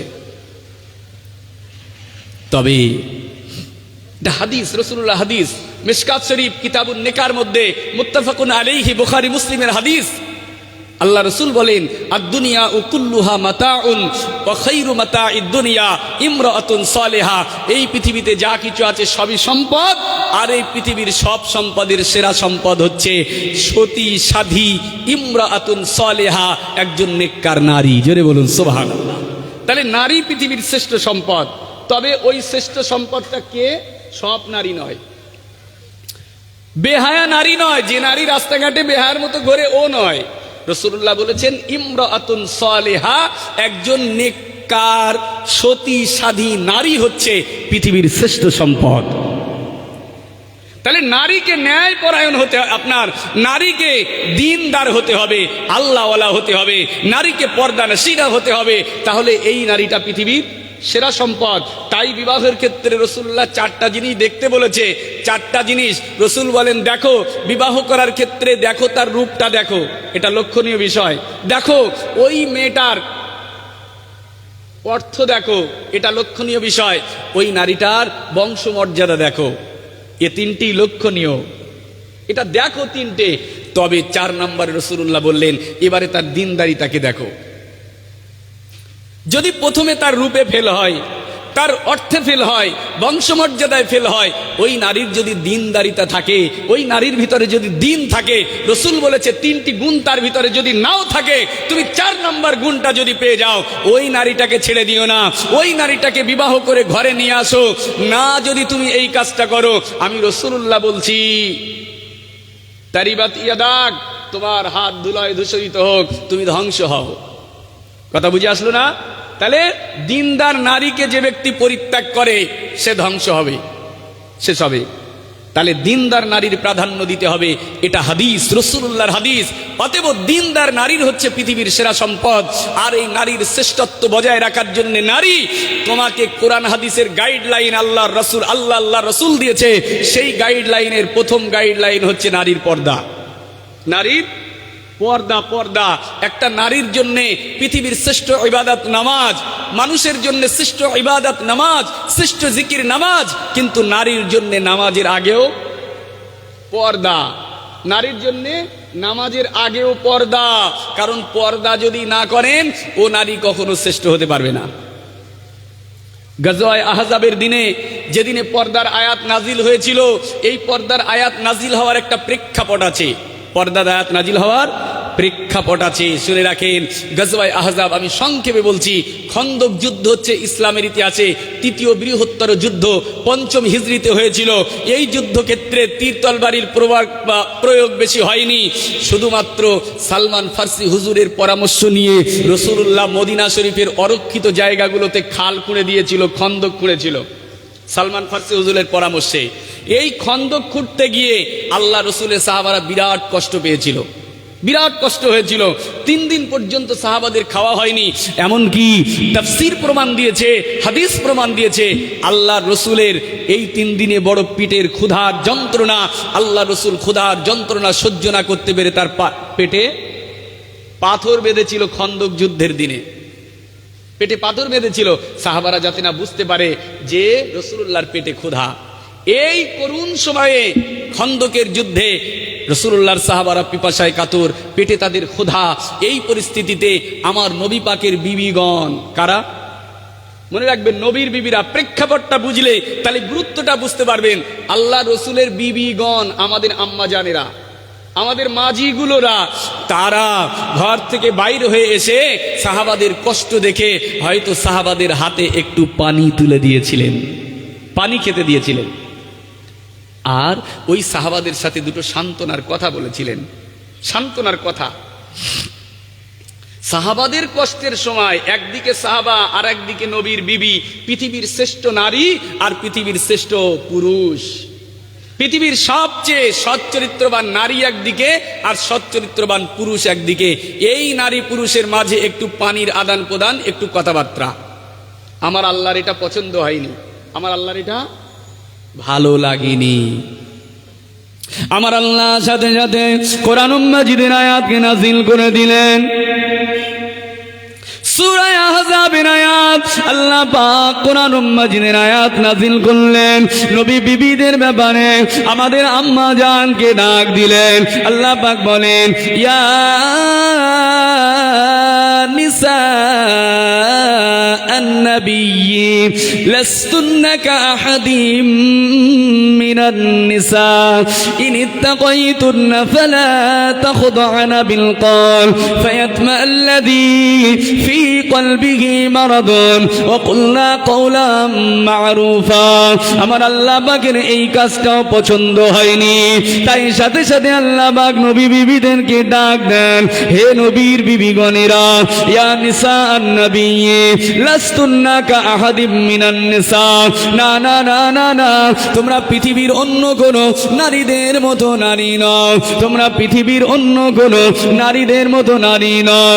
আমি আল্লাহ জানিয়ে দিলাম, ইনিত্তাকাইতুন্না ফালা তাখদানা বিল কওল, যদি তোমরা আল্লাহকে ভয় করে থাকো, তোমাদের অন্তরে যদি আল্লাহর ভয় থাকে, ও নবী বিবিগণেরা, তোমরা যখন পুরুষদের সাথে কথা বলবে, অর্থাৎ সাহাবাদের সঙ্গে যখন কথা কথা বলবে তোমাদের কণ্ঠস্বরটা যেন মিষ্টি করে কথা বলবে না, স্বাভাবিক কণ্ঠে কথাটাও বলবে না, তোমাদের কণ্ঠস্বরটা একটু কর্কশ করে দেবে, তোমাদের কণ্ঠস্বরটা একটু মোটা করে দেবে।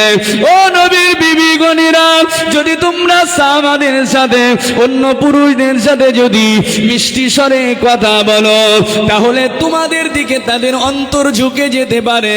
ফায়াতমা আল্লাযী ফী কলবিহি মারাদুন, থাকতে পারে ওদের অন্তরে ব্যাধি, থাকতে পারে ওদের অন্তরে রোগ, হয়তো তাদের অন্তরটা শয়তানি কুমন্ত্রণায় তোমাদের দিকে ঝুঁকে যেতে পারে।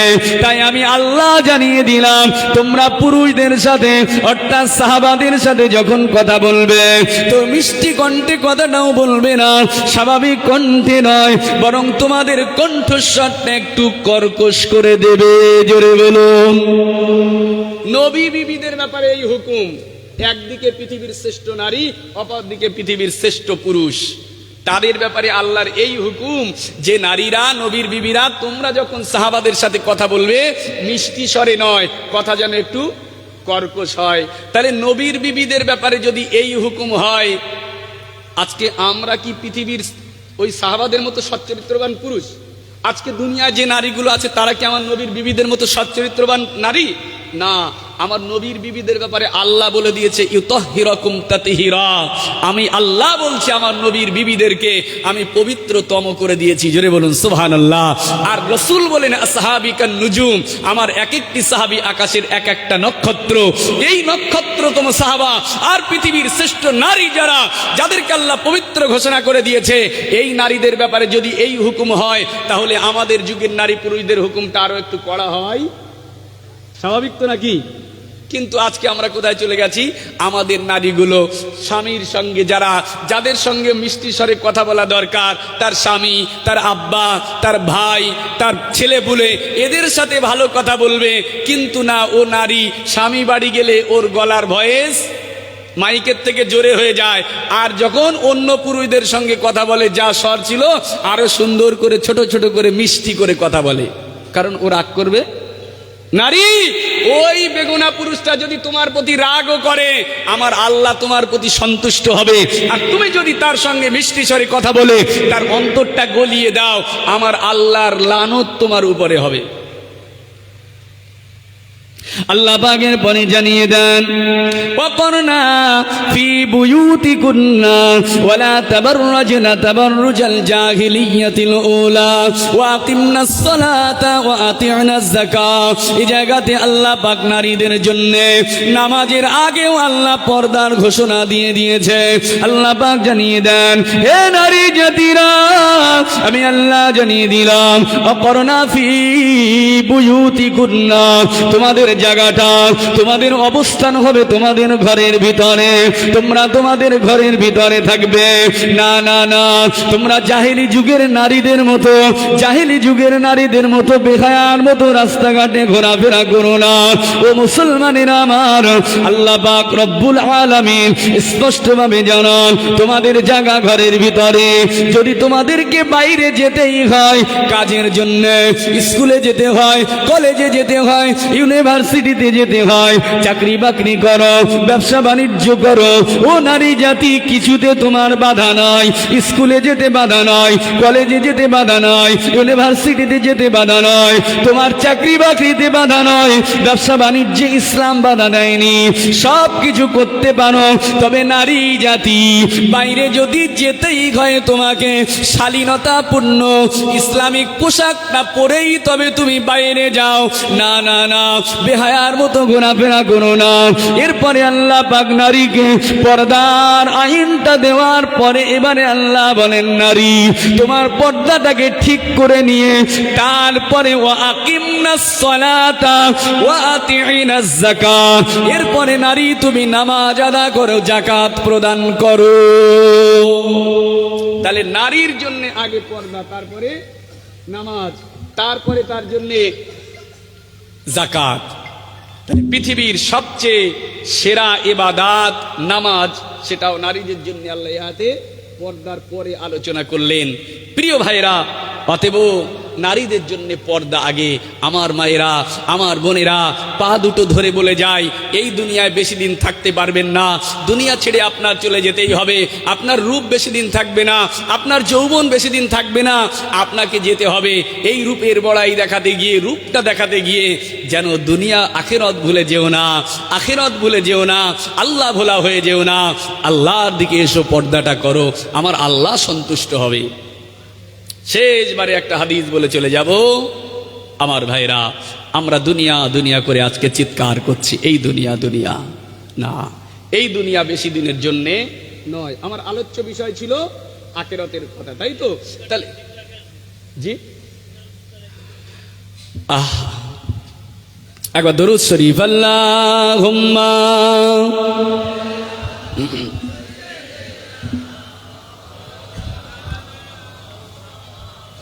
ওয়া আলা আলি।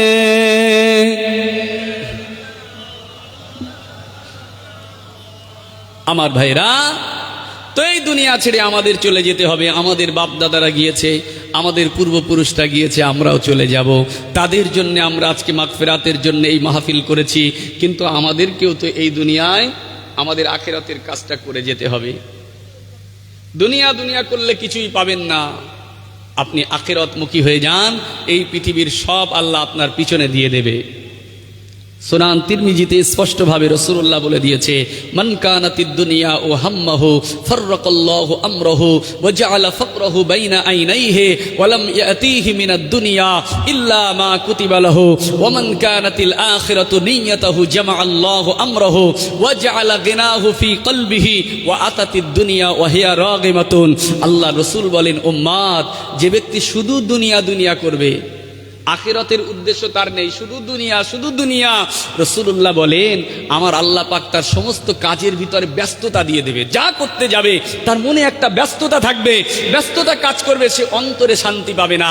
আর দুনিয়ায় তার যতই টাকা থাক, পয়সা থাক, অর্থ ঐশ্বর্য থাক, রাসূলুল্লাহ বলেন জাআলা ফাকরাহু বাইনা আইনাইহি, এই দুনিয়াদার ব্যক্তি শুধু দুনিয়া, তার আখিরাতের কোনো উদ্দেশ্য নাই। এই দুনিয়াদার ব্যক্তির সব কিছু থাকার পরেও আল্লাহ তার দুই চোখের মাঝখানে দারিদ্রতার ছাপ লাগিয়ে দেবে, দারিদ্রতার ছাপ লাগিয়ে দেবে। সে যা করবে, এত আছে এত আছে, আরো চাই আরো চাই, এই ফাকরিয়াতটা তার ভিতরে কাজ করবে।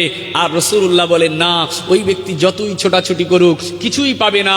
ইতিপূর্বে আল্লাহ তার কপালে, তার তাকদিরে আল্লাহ যতটুকু লিখে রেখেছে ততটাই পাবে। অপর দিকে নবী আমার জানান, ওয়ামান কানাতিল আখিরাতু নিয়াতাহু জামাআল্লাহু আমরাহু ওয়া জাআলা গিনাহু ফি কলবিহি ওয়া আতাতিদ দুনিয়া ওয়া হিয়া রাগিমাতুন। আল্লাহ নবী বলেন, কিন্তু যে ব্যক্তির উদ্দেশ্য হবে আখিরাত, আখিরাত উদ্দেশ্য হবে, টাকা পয়সা রোজগার করেও আখিরাতের উদ্দেশ্য করা যায়। ধন দৌলত, ব্যবসা বাণিজ্য করবেন, তাতেও উদ্দেশ্য থাকবে আখিরাত। আপনার টাকা দিয়েছে আল্লাহ, অর্থ ঐশ্বর্য দিয়েছে, ওই অর্থ ঐশ্বর্য আল্লাহর রাস্তায় ব্যয় করে আপনি আখিরাতকে কামাই করবেন, এটা আপনার জন্য নিয়ামত। আমি আপনাকে ওতে মানা করি না যে আপনি ব্যবসা বাণিজ্য বন্ধ করুন, না না না, দুনিয়ার সব কাজ আপনি করুন, প্রত্যেকটার ভিতরে আপনার উদ্দেশ্য থাকবে আখিরাত, আল্লাহকে খুশি করা, আল্লাহকে সন্তুষ্ট করা। ও ভাইজানেরা আমার, আল্লাহ নবী বলেন যে ব্যক্তির উদ্দেশ্য হবে আখিরাত, আমার আল্লাহ পাক জামা আল্লাহু আমরাহু, আল্লাহ তার সমস্ত কাজকে সহজ করে দেবে, সব কাজ আল্লাহ তার পূরণ করে দেবে।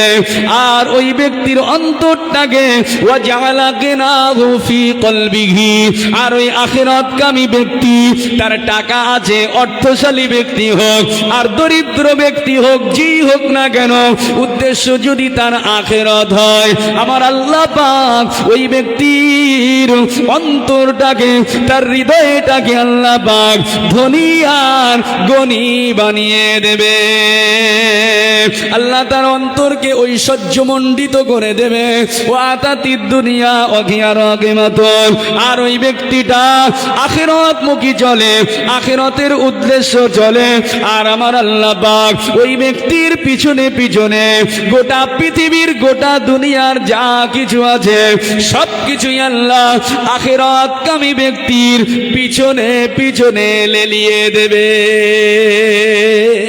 আরেকটু জোরে বলেন। যারা আল্লাহকে পেয়েছে তাদের কথা চিন্তা করেন, তাদের পিছনে গোটা পৃথিবী, তাদের পিছনে গোটা পৃথিবী।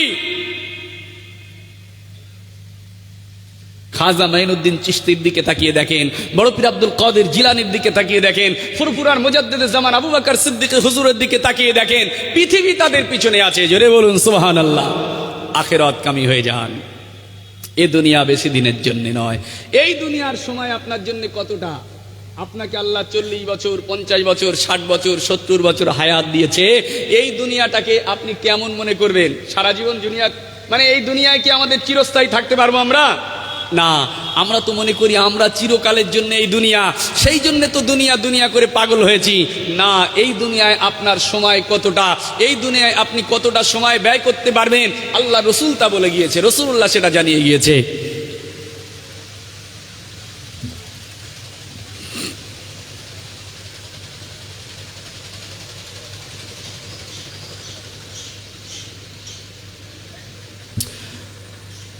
এই দুনিয়ায় আপনি কতটা সময়, এই যে 40, 50, 60 বছর, 70 বছরের হায়াত আল্লাহ আপনাকে দিয়েছে, এটাকে আপনি কেমন মনে করবেন? রাসূলুল্লাহ তার গাইডলাইন দিয়ে দিয়েছে। হে উম্মাত, দুনিয়ার সময়টাকে কেমন মনে করবে?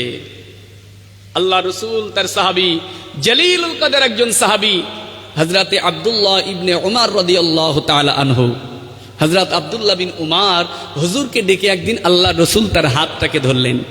এই হাতটাকে ধরে চেপে ধরে বলছে, ও আব্দুল্লাহ বিন উমর, আজকে আমি তোমাকে কয়েকটি ওয়াজ করব, কটা নসিহাত করব, মন দিয়ে শুনে রাখো। আব্দুল্লাহ, আমার কথাটা মনোযোগ সহকারে শোনো। রাসূলুল্লাহ 1500 বছর আগে আব্দুল্লাহ বিন উমরকে যে ওয়াজটা করেছিলেন, আজকে ওই ওয়াজটা গোটা পৃথিবীর মানুষের জন্য। এই দুনিয়াকে আপনি কেমন মনে করবেন? এই দুনিয়ার সময় আপনার কতটা? আল্লাহ রসুল আব্দুল্লাহ বিন উমরের হাতটা ধরে আল্লাহ নবী বলতে লাগলেন, ইয়া আবাদাল্লাহ কুন ফিদ দুনিয়া কান্নাকা গরীবুন আও কান্নাকা আবিরু সাবিল ওয়া উদ্দা নাফসাকা মিন আহলিল কুবুর। ও মেজানেরা, এই একটা হাদিস বলে আমি শেষ করব। আল্লাহ নবী আমার 1500 বছর আগে ছোট্ট হাদিসের ভিতরে কত বড় দর্শন ঢুকিয়ে দিয়েছে, কত বড় দর্শন দিয়ে দিয়েছে। আল্লাহ নবী কি সুন্দর করে উদাহরণটা দিলেন।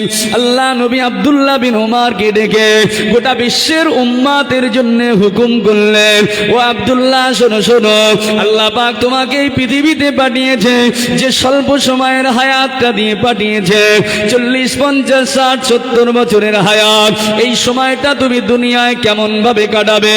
এই সময়টা কেমন মনে করবে?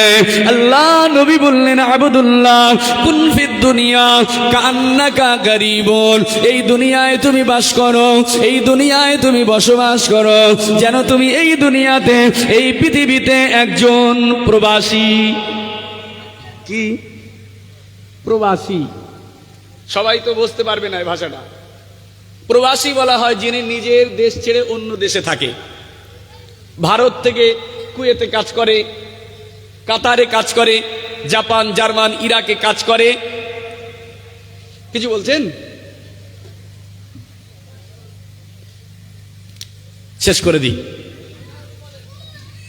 ওঠেন রাসূলুল্লাহ শানে দাঁড়িয়ে একবার একটু সালাম পড়ে দেই। মোহাব্বতে নবীজির উপরে একটু সালাম পড়বো, নাকি বলবো? হাদিসটা বলে দেব? সবাই কি চাচ্ছেন একটু? হ্যাঁ, বলতে বললে তাহলে বলবো, না হলে জোর করে কিছু খাওয়ানো যায় না, শোনানো যায় না, এতে আরো অসুবিধা। তাহলে ছোট্ট করে হাদিসটা একটুখানি বুঝিয়ে দেই। 2 ঘন্টা হয়ে গেছে তো, সেই জন্য উসপিস করছে, টাইম তো 1টা হয়ে গেছে, এখন হচ্ছে কেন আবার? হ্যাঁ, একটুখানি সময় দেন। শেষ বেলা একটা হাদিস আপনি নিয়ে বাড়ি যান।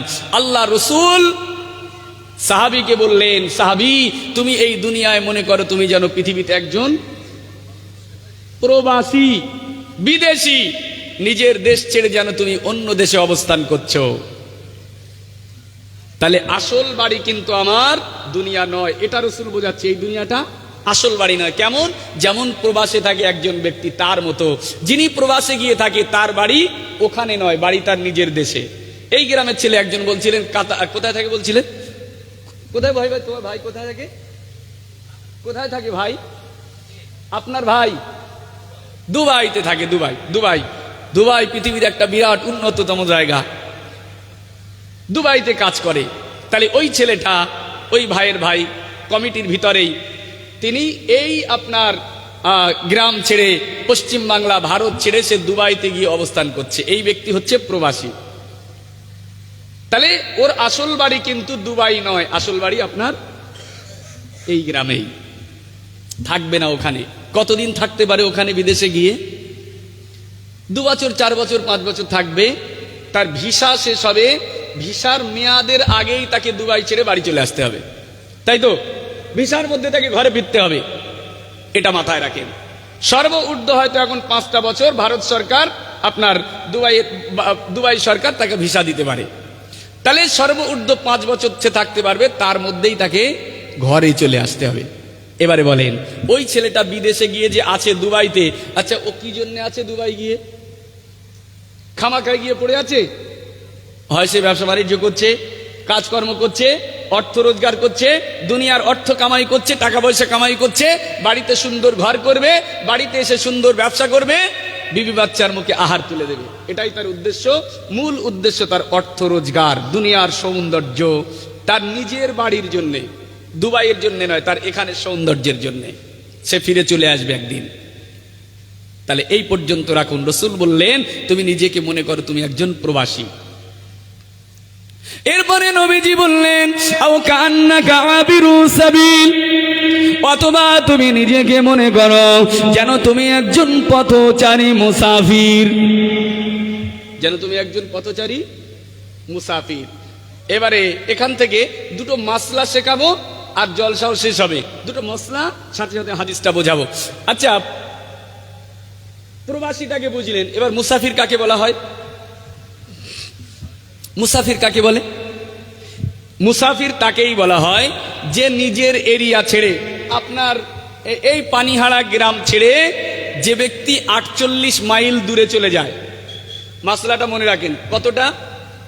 48 মাইল, 74-75 কিলোমিটারের মতো যে ব্যক্তি নিজ বাড়ি থেকে দূরে চলে যায়, ওই ব্যক্তিটা হয় মুসাফির, একে বলে মুসাফির। এবারে বলেন, মুসাফিরের সর্বঊর্ধ্ব সময়সীমা কতদিন? সে যে 48 মাইল দূরে চলে গেল, ওখানে অবস্থান করবে, ওখানে কতদিন মুসাফির থাকবে? হ্যাঁ, 3 দিন। আর কেউ বলবেন? এইটাই শিক্ষা আজকের, চিরজীবনের মতো একটা মাসলা আপনি শিখে যাবেন, হয়তো কোনোদিন শেখা হবে না এই মজলিসে বসে। তাহলে যে ব্যক্তি মুসাফির হলো, মুসাফিরের ঊর্ধ্ব সময়সীমা ভাই বললেন 3 দিন। না, 3 দিন নয়, বরং মুসাফিরের সর্বঊর্ধ্ব সময়সীমা হচ্ছে 15 দিন। কতদিন? মানে এখান থেকে যে 48 মাইল দূরে অবস্থান করছে, ওই ব্যক্তিটা 15 দিন পর্যন্ত ওখানে মুসাফির থাকবে। 15 দিন যেই পার হয়ে যাবে, ব্যক্তি আর মুসাফির থাকবে না, এ ব্যক্তি মুকিম হয়ে যাবে। আসুন, এই মুসাফির ব্যক্তির নামাজের কিছু নিয়ম নীতি, নামাজের কিছু নিয়ম পদ্ধতি আলাদা আছে। মুসাফির হলে তার নামাজ অন্যরকম, আমরা স্বাভাবিক নামাজের মতো নয়। মানে একই নামাজ, কিন্তু তার নামাজের সংখ্যাটা কমে যায়, রাকাতের সংখ্যা। কেমন? আমরা জোহরের ফরজ নামাজ পড়ি করাকাত, আপনি আপনার গ্রাম থেকে 48 মাইল দূরে চলে যাবেন, জোহরের ফরজ নামাজ পড়বেন করাকাত। কথা বলেন? 2 রাকাত। আপনি ওখানে গিয়ে পড়বেন 2 রাকাত। আসরের ফরজ নামাজ 4 রাকাত, যিনি মুসাফির তিনি পড়বেন 2 রাকাত। মাগরিবের ফরজ নামাজ করাকাত, যদি মুসাফির হয় মুসাফির পড়বে করাকাত। হ্যাঁ বলেন, 3 রাকাত তো? হ্যাঁ, মাগরিবের নামাজ 3 রাকাতই পড়বে, উনি আর ওখানে কম করবেন না। এবার আসুন, এশার ফরজ নামাজ 4 রাকাত, পড়বে 2 রাকাত। ফজরের ফরজ নামাজ 2 রাকাত, পড়বে 2 রাকাত। তাহলে মুসাফিরের জন্য নামাজের একটু নিয়ম নীতিও আলাদা আছে। সে 4 রাকাত বিশিষ্ট নামাজগুলো পড়বে 2 রাকাত করে। এখন আমি ধরেন আপনাদের এই পানিহাড়া গ্রামে 48 মাইল দূরে চলে এসেছি, আমি 48 মাইল দূরে আসিনি, তার থেকে একটু কম আছে। তাহলে আমি যদি আপনাদের এখানে ধরেন সাপোজ বলছি মুসাফির হয়ে এসেছি, আমাকে একটা ঘরে নিয়ে গেল, সেখানে সুন্দর বাড়ি, বাড়িটা বেশ ফাঁকা, কিছু নেই, ওর ভেতরে কেউ থাকছে না, ওই ভাইয়ের বাড়ি, ওখানে বাথরুম আছে, গোসলখানা আছে, অজুখানা আছে, সব কিছু আছে। আমার তো কোনো বাড়ির থেকে কোনো কিছু অসুবিধে নেই, সব কিছু তো এখানে আছে, বাড়ি যা আছে তার থেকে ভালো আছে এখানে আরো। এখন আমি যদি এখানে পাকামো মেরে যদি বলি যে এখানে তো আমার কোনো কিছুর অসুবিধে নেই, খাওয়া দাওয়া সব দিচ্ছে, নাস্তা পানি করছে, মায়া মহব্বত করছে, টয়লেট আছে, গোসলখানা আছে, আপনার অজুখানা আছে, সব কিছু আছে, নামাজের জায়গা আছে, আমি কেন এশার 4 রাকাত নামাজটা 2 রাকাত পড়বো? আমি 4 রাকাতই পড়ে নেই। কথা বুঝতে পারছেন না? আচ্ছা, আমি যদি পাকামো মেরে